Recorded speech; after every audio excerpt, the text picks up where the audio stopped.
നമ്മൾ ഇന്ന് മുതൽ കാണുന്ന കൊറിയൻ ഡ്രാമയുടെ പേരാണ് I can hear your voice. കഥ തുടങ്ങുന്നത് ഒരു സ്കൂളിൽ വെച്ചാണ്. അവിടെ കുറേ കുരുത്തം കെട്ട പിള്ളേർ എന്തൊക്കെയോ പൊല്ലാപ്പൊപ്പിക്കുകയാണ്. കുറേ എണ്ണം തറയിലെ എണ്ണ കോരി ഒഴിക്കുന്നു, ഒരുത്തനൊരു മൂപ്പിൽ പശ തേച്ച് പിടിപ്പിക്കുന്നു, അങ്ങനെ എന്തൊക്കെയോ ചെയ്തു വെക്കുന്നുണ്ട്. ഇവനാണ് നമ്മുടെ കഥയിലെ നായകൻ പാർക്ക് സൂഹ. ഇവനൊരു സ്പെഷ്യൽ എബിലിറ്റി ഉണ്ട്. എന്താണെന്ന് വെച്ചാൽ ഇവൻ ഒരാളുടെ കണ്ണിലേക്ക് നോക്കുകയാണെങ്കിൽ അവരെന്താണ് മനസ്സിൽ ചിന്തിക്കുന്നതെന്ന് ഇവന് മനസ്സിലാക്കാൻ കഴിയും. ഇപ്പോൾ ഒരു സ്വർണ്ണപ്പൊടിക്കാരി ഓടി വന്നിട്ട് അവൾ വരുന്നുണ്ട്, എല്ലാവരും റെഡിയായി നിന്നോളാൻ പറയും. ഇവരെല്ലാവരും കൂടെ ഈ പെണ്ണിനെന്തോ പണി കൊടുക്കാനുള്ള പരിപാടിയാണെന്ന് തോന്നുന്നു. അവൾ ക്ലാസ്സിലേക്ക് വരുമ്പോൾ സ്വർണ്ണമുടിക്കാരി അവളോട് പറയുവാണ്, നീ ആ മോപ്പെടുത്ത് തറയെല്ലാം വൃത്തിയാക്കിക്ക്. അപ്പോഴേക്ക് നമ്മുടെ സൂഹയും അവിടെ എത്തി. അവൻ ഇവരുടെ കണ്ണിലേക്ക് നോക്കുമ്പോൾ അവരെന്താണ് ചിന്തിക്കുന്നതെന്ന് മനസ്സിലാവുന്നു. സ്വർണ്ണമുടിക്കാരി മനസ്സിൽ പറയുവാണ്, ഇവന്മാർ ഈ മൂപ്പിൽ പശയെല്ലാം ശരിക്ക് തേച്ചിട്ടുണ്ടോവാ. മറ്റവനാണെങ്കിൽ ചിന്തിക്കുന്നതോ, ഇവള് മുഖമടിച്ച് വീണാലായിരിക്കും കാണാൻ നല്ലത്, കുറച്ചുകൂടെ എണ്ണ നിലത്തൊഴിക്കണോവാ. ഇവന്മാരെ ചിന്തിക്കുന്നതെല്ലാം കേട്ട് എന്തോ പന്തികേടുണ്ടെന്ന് തോന്നുന്ന സൂഹ ആ പാവം പെണ്ണിനോട് പറയും, ഞാൻ പോയി തറ വൃത്തിയാക്കാം, നീ വിൻഡോ ക്ലീൻ ചെയ്തോളൂ. ബാക്കി എല്ലാവരും അവനോട് പോവരുതെന്ന് പറയുന്നുണ്ട്. പക്ഷെ അപ്പോഴേക്കും സൂഹ വന്ന് ആ മോപ്പിൽ പിടിച്ചു കഴിഞ്ഞിരുന്നു. അവൻ്റെ കൈ അതിൽ ഒട്ടിപ്പിടിച്ചു. അതുമാത്രമല്ല, തറയിൽ എണ്ണ ഒഴിച്ചിരുന്നത് കൊണ്ട് അവൻ അതിൽ തന്നെ നിലത്ത് വീഴുകയും ചെയ്തു. നീ കാരണം ഞങ്ങളുടെ പരിപാടിയെല്ലാം പൊളിഞ്ഞല്ലോ എന്ന് പറഞ്ഞ് മറ്റവൻ സൂഹയെ അടിക്കാൻ വരുവാണ്. ഇന്ന് നിൻ്റെ അന്ത്യമാട, വേണത് നിൻ്റെ ശവപ്പെട്ടി തയ്യാറാക്കി വെച്ചെന്നെല്ലാം പറഞ്ഞ് വലിയ വീരവാദവും മുഴക്കുന്നുണ്ട്. പക്ഷേ അടി മൊത്തം കിട്ടിയത് അവനിട്ട് തന്നെയായിരുന്നു. കാരണം അവൻ്റെ കണ്ണിലേക്ക് നോക്കിയാൽ അവൻ എപ്പോൾ അടിക്കും, എവിടെ അറ്റാക്ക് ചെയ്യുമെന്നെല്ലാം സൂഹയ്ക്ക് മനസ്സിലാകുമല്ലോ. ഏതായാലും അവനെ അടിച്ച് സൂഹയുടെ കയ്യിൽ നിന്ന് ആ വടി പോയി കിട്ടി. അടുത്ത സീനിൽ തല്ല് കിട്ടിയവൻ ടോയ്ലറ്റിൽ വെച്ച് ആരെയോ ഫോൺ വിളിച്ച് തള്ളി മറിച്ചുകൊണ്ടിരിക്കുകയാണ്. ആർക്കിട്ട് അടി കിട്ടിയെന്നാണ് ഈ പറയുന്നത്? ഞാൻ തെന്നി വീണത് കൊണ്ടല്ലേ, അല്ലാതെ സൂഹ എന്നെ അടിച്ച് തോൽപ്പിച്ചതൊന്നുമല്ല. ഇതെല്ലാം കേട്ടുകൊണ്ടാണ് സൂഹ ടോയ്ലറ്റിലേക്ക് വരുന്നത്. നുണയാ, ഞാൻ എങ്ങനെയാണ് ജയിച്ചതെന്നായിരിക്കുമല്ലേ നീ ചിന്തിക്കുന്നത്? ഞാനെൻ്റെ സീക്രട്ട് പറയട്ടെ. എനിക്കൊരാളുടെ കണ്ണിലേക്ക് നോക്കിയാൽ അവരുടെ മനസ്സ് വായിക്കാൻ കഴിയും. അവരെന്താണ് ചിന്തിക്കുന്നതെന്നും അവരെവിടെ അറ്റാക്ക് ചെയ്യുമെന്നും എനിക്ക് മനസ്സിലാവും. മറ്റവൻ അത്ഭുതപ്പെട്ട് ശരിക്കും എന്ന് ചോദിക്കുവാണ്.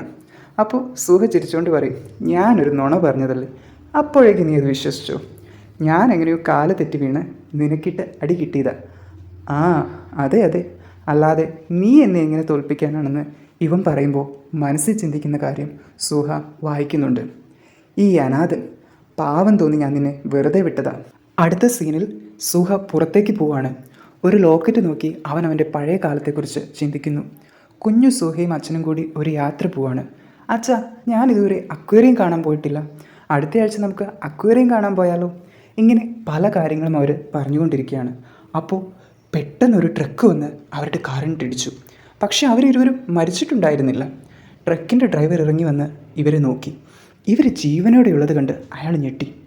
ഇവൻ ഇപ്പോഴും ജീവനുണ്ടല്ലേ, ഞാനിവനെ ഒറ്റയടിക്ക് കൊല്ലേണ്ടതായിരുന്നുവെന്ന് അയാൾ ചിന്തിക്കുന്നത് അയാളുടെ കണ്ണിലേക്ക് നോക്കിയ സൂഹയ്ക്ക് മനസ്സിലാവുന്നു. അച്ഛാ, ഓടി രക്ഷപ്പെട്ടോ, അയാൾ നമ്മളെ കൊല്ലാൻ പോവാണെന്ന് സൂഹ പറയുമ്പോഴേക്ക് അയാൾ ഒരു ഇരുമ്പ് വടിയുമായി വന്ന് അച്ഛനെ കൊലപ്പെടുത്തുന്നു. സൂഹ അച്ഛാ എന്ന് വിളിച്ച് ഉറക്കെ കരയുവാണ്. അയാൾ വടി സൂഹയുടെ നേരെയും ഓങ്ങുന്നുണ്ട്. ഇനി പ്രസൻറ്റിലേക്ക് വന്നാൽ സൂഹ ചിന്തിക്കുന്നതാണ് നമ്മൾ കേൾക്കുന്നത്.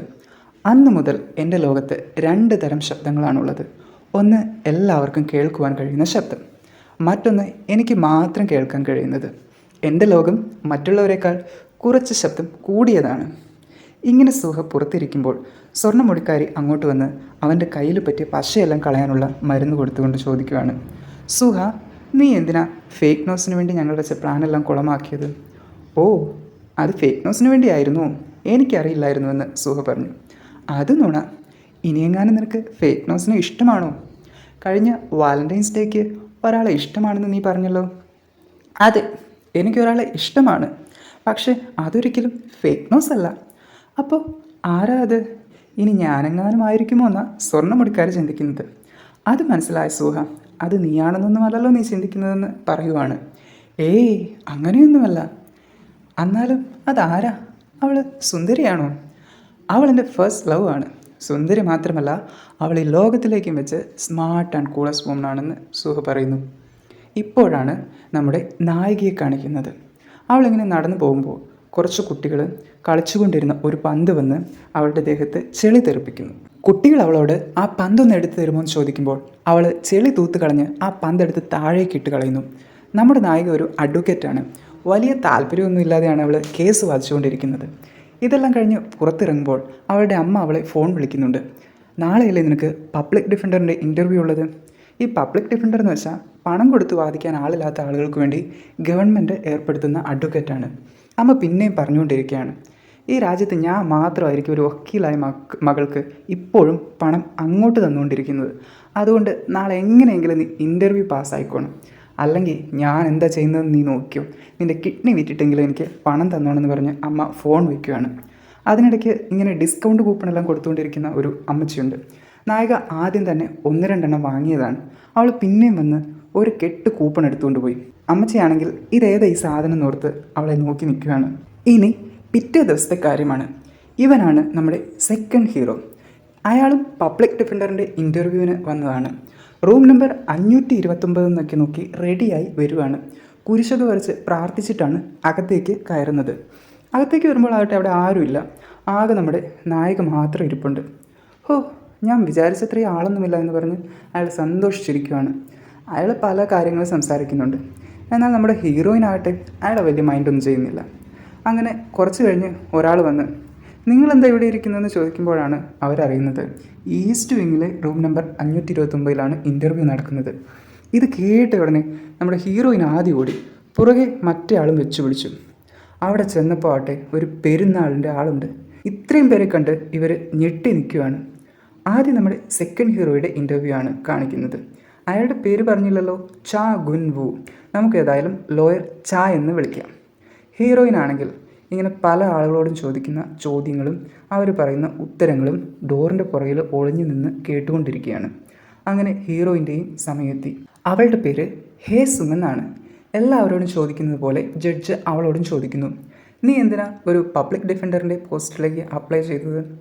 അവളാണെങ്കിൽ വളരെ സത്യസന്ധമായി നേരത്തെ അമ്മച്ചിയുടെ കയ്യിൽ നിന്ന് തട്ടിപ്പറിച്ച കൂപ്പണില്ലേ അതെല്ലാം അവരുടെ മുമ്പിലേക്ക് വെച്ചുകൊണ്ട് പറയുവാണ്, ഞാനിവിടെ പണത്തിന് വേണ്ടിയാണ് വന്നത്. എനിക്കൊരു പ്രൈവറ്റ് ഫേമിൽ വർക്ക് ചെയ്യാനുള്ള കഴിവൊന്നുമില്ല. ഞാനാണെങ്കിൽ സ്കൂളിൽ നിന്ന് പുറത്താക്കപ്പെട്ടതുമാണ്. എനിക്ക് വലിയ കണക്ഷനുകളും ഇല്ല. ഒരു പബ്ലിക് ഡിഫൻഡർ ആയാൽ നല്ല പണം കിട്ടുമെന്ന് ഞാൻ കേട്ടു. ജഡ്ജാണെങ്കിൽ എത്ര സത്യസന്ധമായ ആൻസർ, ഇത് കേട്ട് ഞാനിവളെ പാസ്സാക്കി വിടണമെന്ന് തോന്നുന്നുവെന്ന് കളിയാക്കി പറയും. റിസൾട്ട് ഇമെയിലിൽ അറിയിക്കാം എന്ന് പറഞ്ഞ് അവളെ പറഞ്ഞു വിടും. അവൾ പോകുമ്പോൾ ജഡ്ജ് ഒരു കാര്യം കൂടി ചോദിക്കും, നിന്നെ സ്കൂളിൽ നിന്ന് പുറത്താക്കി എന്നല്ലേ പറഞ്ഞത്, എന്താ കാരണം? അത് പറഞ്ഞാൽ എന്നെ പാസ്സാക്കുമോ എന്ന് ചോദിച്ച് ഹേസുങ് കഥ പറയുകയാണ്. 10 വർഷങ്ങൾക്ക് മുമ്പ് എനിക്കൊരു സുഹൃത്തുണ്ടായിരുന്നു, ഡോഹുൻ. എൻ്റെ അമ്മ ജോലി ചെയ്തുകൊണ്ടിരുന്നത് അവളുടെ വീട്ടിലായിരുന്നു. ഒരു ദിവസം അവൾ എക്സാമിന് കോപ്പി അടിച്ചുകൊണ്ടിരിക്കുന്ന ഞാൻ ഒരിക്കലും കാണാൻ പാടില്ലാത്ത ഒരു കാഴ്ച കണ്ടു.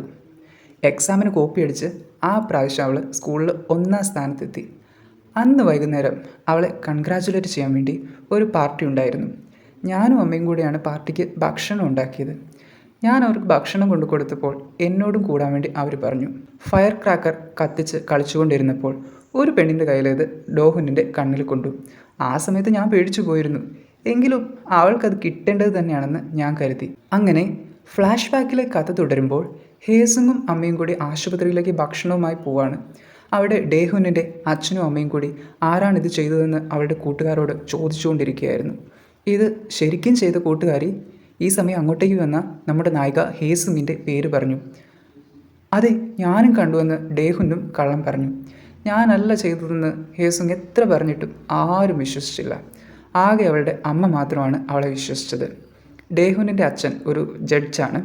അയാൾ ഹീറോയിനോട് പറയുവാണ്, നീ ആത്മാർത്ഥമായി മാപ്പ് പറഞ്ഞെങ്കിൽ മാത്രമേ ഇനി നിനക്ക് ഡേഹുനിൻ്റെ അതേ സ്കൂളിൽ പഠിക്കാൻ കഴിയും. അത് മാത്രമല്ല, നിനക്ക് നിൻ്റെ അമ്മയ്ക്കും നിൻ്റെ വീട് വിട്ട് പോകേണ്ടതായും വരും. പക്ഷേ ആരെന്ത് പറഞ്ഞിട്ടും താൻ ചെയ്യാത്ത കാര്യത്തിന് ഹേസുങ് മാപ്പ് പറഞ്ഞതേയില്ല. അങ്ങനെ അവളെ സ്കൂളിൽ നിന്ന് പുറത്താക്കി. അവളുടെ അമ്മ ജഡ്ജിൻ്റെ വീട്ടിലെ പണി പോയതുകൊണ്ട് സാധനങ്ങളെല്ലാം കെട്ടിപ്പെറുക്കി പോകാൻ നിൽക്കുകയാണ്. ജഡ്ജ് കൊടുത്തയച്ചതെന്ന് പറഞ്ഞ് കുറച്ച് പണം ഒരാൾ വന്ന് അവരുടെ കയ്യിൽ കൊടുക്കുന്നുണ്ട്. അങ്ങോട്ടേക്ക് വന്ന ഹേസുങ് ആവട്ടെ അമ്മ എന്നെ വിശ്വസിക്കുന്നുണ്ടെങ്കിൽ ആ പണം വാങ്ങരുതെന്ന് പറഞ്ഞ് കരയുവാണ്. പക്ഷേ അവരത് വാങ്ങി. ഹേസുങ്ങിനോട് വണ്ടിയിൽ കയറാൻ പറഞ്ഞിട്ട് അവൾ കയറിയില്ല. അമ്മ ആ പണം ഉപേക്ഷിക്കാതെ ഞാൻ വരില്ല എന്ന് അവൾ പറഞ്ഞു. അന്ന് നീ നടന്നു വന്നോളം പറഞ്ഞ് അമ്മ അവളെ ഇട്ടിട്ട് പോയി. ഇതെല്ലാം ജഡ്ജ് മുകളിൽ നിന്ന് കാണുന്നുണ്ട്. ഹേസുങ് രാത്രിയായിട്ടും പോവാതെ അവിടെ തന്നെ നിൽക്കുകയാണ്. ജഡ്ജ് അവളുടെ അടുത്ത് വന്ന്, നീ എത്ര സമയം ഇവിടെ നിൽക്കും? നിൻ്റെ അമ്മയുടെ അടുത്തേക്ക് പോകാൻ പറഞ്ഞു. അവളോ, ഞാൻ തെറ്റ് ചെയ്തിട്ടില്ലെന്ന് ബോധ്യമുള്ളത് കൊണ്ടല്ലേ നിങ്ങൾ ആ പണം അമ്മയ്ക്ക് കൊടുത്തതെന്ന് ചോദിച്ചു. അല്ല, നിൻ്റെ അമ്മയെങ്കിലും നിന്നെ വിശ്വസിച്ചിരുന്നുവെങ്കിൽ ആ പണം അവർ വാങ്ങത്തില്ലായിരുന്നു. അവരെ പരീക്ഷിക്കാൻ വേണ്ടിയാണ് ഞാനത് കൊടുത്തതെന്ന് അയാൾ പറഞ്ഞു. അപ്പോൾ അമ്മ എന്താ ചെയ്തതെന്നറിയോ? അവർ ആ പണം കൊണ്ട് ജഡ്ജിൻ്റെ ഏതോ കുറേ ബുക്ക് വാങ്ങി അതെല്ലാം അയാളുടെ മുമ്പിൽ വെച്ച് തന്നെ തീയിട്ട് നശിപ്പിച്ചു. എൻ്റെ മകൾ ഒരു തെറ്റും ചെയ്തിട്ടില്ല, എന്നിട്ട് നിങ്ങൾ അവളെ സ്കൂളിൽ നിന്ന് പുറത്താക്കി. അവൾ ശരിയും നിങ്ങൾ തെറ്റുകാരനുമാണെന്ന് പറഞ്ഞ് അവർ അവളെയും വിളിച്ചുകൊണ്ട് പോയി. അങ്ങനെ ഒരു ദിവസം ഡേഹുൻ ക്ലാസ് കഴിഞ്ഞ് പോകുമ്പോൾ ഹേസുങ് അവളെയും കാത്തു നിൽപ്പുണ്ടാവും. ഒരു ഫയർ ക്രാക്കർ എടുത്ത് അവളുടെ നേരെ കത്തിച്ച് അവളെ പേടിപ്പിക്കും. അന്ന് ഞാനിത് ചെയ്യുന്നത് നീ കണ്ടോ എന്ന് അവളോട് ചോദിക്കും. ഞാൻ കണ്ടില്ലെങ്കിൽ എന്താ, നീ തന്നെയായിരിക്കും അത് ചെയ്തിട്ടുണ്ടാവുകയെന്ന് ഡേഹുൻ പറയും. എങ്കിൽ നീ കണ്ടില്ലെന്നുള്ള കാര്യം എൻ്റെ അമ്മയോടും നിൻ്റെ അച്ഛനോടും നീ പറയണമെന്ന് പറഞ്ഞുകൊണ്ടിരിക്കുമ്പോൾ ഇവരൊരു വലിയ ശബ്ദം കേൾക്കും. ശബ്ദം കേട്ടിടത്തേക്ക് ഓടി ചെന്ന് നോക്കുമ്പോൾ ആ കില്ലർ നമ്മുടെ ഹീറോ സൂഹയുടെ അച്ഛനെ അടിച്ചു കൊല്ലുന്നത് ഇവർ കാണും. ഈ സമയം ഹേസുങ് ഫോൺ എടുത്ത് ഫോട്ടോ എടുക്കാൻ നോക്കും. കില്ലർ സൂഹയുടെ നേരെ വടി ഓങ്ങുന്നത് കാണുന്നതും ഡേഹുൻ ഉറക്കെ നിലവിളിക്കും. ഇത് കേട്ട കില്ലർ ഇവരെ രണ്ടുപേരെയും കാണും. അവർ രണ്ടും കൂടി ഓടി രക്ഷപ്പെടുവാണ്. കില്ലറാണെങ്കിൽ അവരെ പിടിക്കാൻ വേണ്ടി പുറകെ വരുന്നുണ്ട്. അവരെങ്ങനെയൊക്കെയോ ഏതോ ചെടിയുടെ പുറകിൽ ഒളിച്ചിരിക്കും. അയാൾക്ക് ഇവരെ പിടിക്കാൻ കഴിയുന്നില്ല. അവരിവിടെ എവിടെയോ തന്നെ ഉണ്ടെന്ന് മനസ്സിലാവുന്ന അയാൾ ഉറക്കെ വിളിച്ചു പറയും, നിങ്ങൾ കണ്ട കാര്യം ആരോടെങ്കിലും പറഞ്ഞാൽ ഞാൻ നിങ്ങളെയും കൊല്ലും. ഇപ്പോൾ ഉള്ളതുപോലെ മിണ്ടാതെ ഒളിച്ചിരുന്നാൽ നിങ്ങൾക്ക് കൊള്ളാം. അങ്ങനെ റിപ്പോർട്ടർമാരെല്ലാം ഇത് ഒരു ആക്സിഡൻ്റ് ആണെന്ന് പറഞ്ഞ് റിപ്പോർട്ട് ചെയ്യുകയാണ്. സൂഹയുടെ അച്ഛൻ മരിച്ചു. സൂഹ ചെറിയ പരിക്കുകളോടെ രക്ഷപ്പെട്ടു. ഹേസുങ് ആവട്ടെ ഒരു മാസ്ക് ഒക്കെ വെച്ച് സംഭവ സ്ഥലത്തേക്ക് വരുന്നുണ്ട്. അവിടെ വെച്ച് കുറച്ച് സ്ത്രീകൾ തമ്മിൽ സംസാരിക്കുന്നത് അവൾ കേൾക്കും. ഇതൊരു ആക്സിഡൻ്റ് അല്ല, കൊലപാതകമാണെന്നാണ് തോന്നുന്നത്. മകൻ കണ്ടിട്ടുണ്ടാവില്ലേ അച്ഛനെ കൊല്ലുന്നത്? അവനൊരു ചെറിയ കുട്ടി അതുകൊണ്ട് കാര്യമില്ല. ദൃക്സാക്ഷിയൊന്നുമില്ലെങ്കിൽ കൊലയാളി രക്ഷപ്പെടും. അവൾ തിരിച്ചു നടന്നു പോകുമ്പോൾ ഡേഹുനും അവിടെ വന്നിട്ടുണ്ടാവും. അവൾ വിറ്റ്നസ്സായി പോവുകയാണെന്ന് പറയും. നീയും കോർട്ടിൽ വിറ്റ്നസ്സായി വന്നാൽ നീ നുണ പറയുമല്ലെന്ന് ഞാൻ വിശ്വസിക്കുമെന്ന് പറഞ്ഞ് ഡേഹുൻ ഹീറോയിനെ വെല്ലുവിളിക്കുകയാണ്. അങ്ങനെ ഈ കേസിൻ്റെ വാദം കേൾക്കുന്ന ദിവസം പേടിയോടെയാണെങ്കിലും രണ്ടുപേരും അവിടെ എത്തിയിട്ടുണ്ട്. അവർ കില്ലർ പറഞ്ഞ കാര്യങ്ങൾ ഓർക്കുകയാണ്. നിങ്ങൾ എന്തെങ്കിലും പറഞ്ഞാൽ ഞാൻ നിങ്ങളെ കൊല്ലും. അതുകൊണ്ട് ഒന്നും കണ്ടിട്ടില്ല, ഒന്നും കേട്ടിട്ടില്ല എന്ന് വെച്ച് നിങ്ങൾ ഒളിച്ചിരുന്നോളൂ. രണ്ടിൻ്റെ മുട്ടിടിക്കുന്നുണ്ട്. 3 എണ്ണുമ്പോൾ ഒരുമിച്ച് കയറാമെന്ന് പറഞ്ഞ് രണ്ടുപേരും ഓരോ ഡോറിൻ്റെ മുമ്പിൽ നിൽക്കുകയാണ്. 1, 2, 3. ഒരാൾ ഡോറ് തുറന്ന് അകത്ത് കയറി, മറ്റേ ആൾ തുറന്നില്ല. ഇപ്പോൾ വീണ്ടും പ്രസൻറ്റിലേക്ക് വരുവാണ്. ആരാ ഡോറ് തുറന്നേ? നമ്മുടെ ജഡ്ജിന് ആവേശമായി. ഞാൻ എൻ്റെ കഥ ഇവിടെ വെച്ച് നിർത്തുക. ഇത് ഇൻ്റർവ്യൂവിന് സഹായിക്കുമെന്ന് എനിക്ക് തോന്നുന്നില്ല എന്ന് ഹേസുങ് പറഞ്ഞു. ഇവൾ ഡോറ് തുറന്നിട്ടുണ്ടാവില്ല. അല്ല, തുറന്നതുകൊണ്ടാണ് ഈ കഥ പറഞ്ഞതെന്നൊക്കെ കൂടെയുള്ളവർ പറയുന്നു. ഒരു കാര്യം ഉറപ്പാണ്, ഞാൻ അന്നെടുത്ത തീരുമാനത്തെ ഇപ്പോഴും പശ്ചാത്തപിക്കുന്നു. അതുപോലൊരു ഡിസിഷൻ ഇനി ഒരിക്കലും എടുക്കാൻ ഞാൻ ആഗ്രഹിക്കുന്നില്ല. വീണ്ടും നമ്മുടെ ഹീറോയിലേക്ക് വരുവാണ്. അവൻ സ്കൂൾ വിട്ട് നടന്നു പോകുമ്പോൾ പെട്ടെന്ന് അത് ഹീറോയിനെ കാണുന്നു. അവൻ ഓടി അവളുടെ പുറകെ ചെല്ലുവാണ്. പക്ഷെ അവൾ വേഗം നടന്നുപോയി. തിരക്കിനിടയ്ക്ക് അവളെ കണ്ടെത്താൻ കഴിയാതെ നിരാശയോടെ സൂഹ നിൽക്കുവാണ്. വീണ്ടും അവൻ പാസ്റ്റിലെ കാര്യങ്ങൾ ചിന്തിക്കുന്നു. അന്ന് കേസ് നടക്കുമ്പോൾ കില്ലർ പറയുന്നു, അതൊരു ആക്സിഡൻ്റ് ആയിരുന്നു. അവർക്ക് ജീവനുണ്ടോ എന്ന് നോക്കാനാണ് ഞാൻ വടി ഉപയോഗിച്ച് ചില്ല് തകർത്തത്. അത് കണ്ട സൂഹ തെറ്റിദ്ധരിച്ചതായിരിക്കും. പബ്ലിക് പ്രോസിക്യൂട്ടറും വാദിക്കുവാണ്, സൂഹ ചെറിയ കുട്ടിയല്ലേ, അത് മാത്രമല്ല ആക്സിഡൻറ്റിൻ്റെ ഷോക്ക് കാരണം അവന് സംസാരിക്കുന്നതിലും ബുദ്ധിമുട്ടുണ്ട്. അതുകൊണ്ട് ഈ കുട്ടി പറയുന്നത് കേട്ട് ഇദ്ദേഹത്തെ കൊലപാതകയാക്കരുത്.